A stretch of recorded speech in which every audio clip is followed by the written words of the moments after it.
l'indexation, mais ce n'est pas assez. Ce n'est pas suffisant pour pouvoir gérer toutes ces augmentations à tout niveau, le carburant, au niveau des courses, à tout niveau, quoi. Tout a augmenté, tout, sans exception. On sait bien que, grâce à l'indexation automatique, les salaires des travailleurs augmentent régulièrement en Belgique.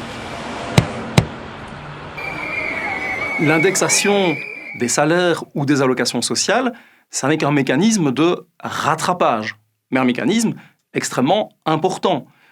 Parce que, notamment dans les pays où il n'y a pas d'index, en France, aux Pays-Bas, on demande parfois à ce qu'il y ait un mécanisme d'indexation comme en Belgique. C'est important pourquoi ? C'est important pour les travailleuses et les travailleurs qui sont actifs, c'est important pour les allocataires sociaux, mais c'est même important pour l'économie, notamment pour le commerce, puisque c'est un maintien de la capacité de pouvoir consommer avec le salaire ou les allocations sociales que l'on reçoit. Mais attention, ce n'est pas une hausse de salaire comme les hausses qui sont négociées lors des accords interprofessionnels, lors des accords sectoriels ou des accords d'entreprise, par exemple. C'est dans ces négociations-là qu'on a vraiment un rapport de force entre le travail et le capital, entre les travailleuses, les travailleurs et les syndicats et le patronat. Het moet eigenlijk een keer gaan stoppen om het geld uit de mensen in zakken gaan te halen. En een eerlijke verloning moet er komen, geen discriminatie meer. In die zin dat de rijken alleen maar rijker worden en de mensen die eigenlijk werken armer worden. Dus dat moet stoppen, daarvoor ben ik vandaag hier. En Belgique, le travail coûte trop cher. Tout le monde le sait. De werkgevers zeggen dat wij veel te duur zijn ook. Hè. En ook dat is natuurlijk niet helemaal juist.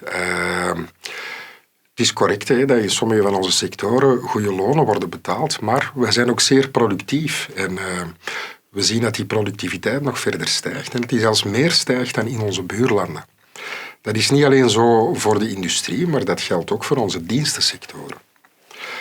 Bovendien is het zo dat die productiviteit veel sneller stijgt dan onze lonen. En dat zorgt ervoor dat er eigenlijk een kleiner stukje van onze rijkdom naar die lonen gaat. Verder is het ook nog zo dat er een zeer hoge subsidiëringsgraad is. Het gaat in totaal om meer dan 9 miljard euro per jaar. En als we gaan kijken naar de loonkostverschillen met onze buurlanden, wordt er eigenlijk met die subsidies geen rekening gehouden. Dus dat zou eigenlijk wel moeten gebeuren.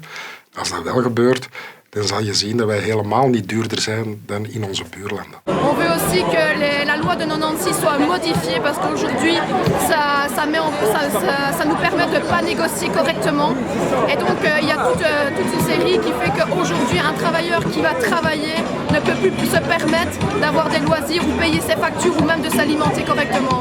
Et donc, il est important aujourd'hui qu'on soit entendu et que le gouvernement prenne ses responsabilités et qu'enfin les travailleurs puissent respirer et profiter de leur salaire et pas payer pour aller travailler.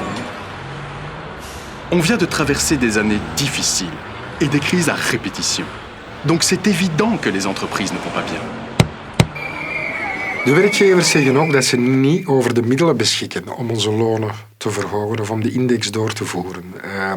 En dat is natuurlijk ook niet helemaal juist. Want we zien eigenlijk dat momenteel de winstmarges zeer hoog zijn.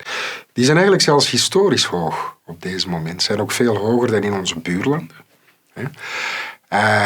Als we naar het bruto exploitatieoverschot gaan kijken, dan zien we dat dat veel sneller stijgt dan de loonmassa.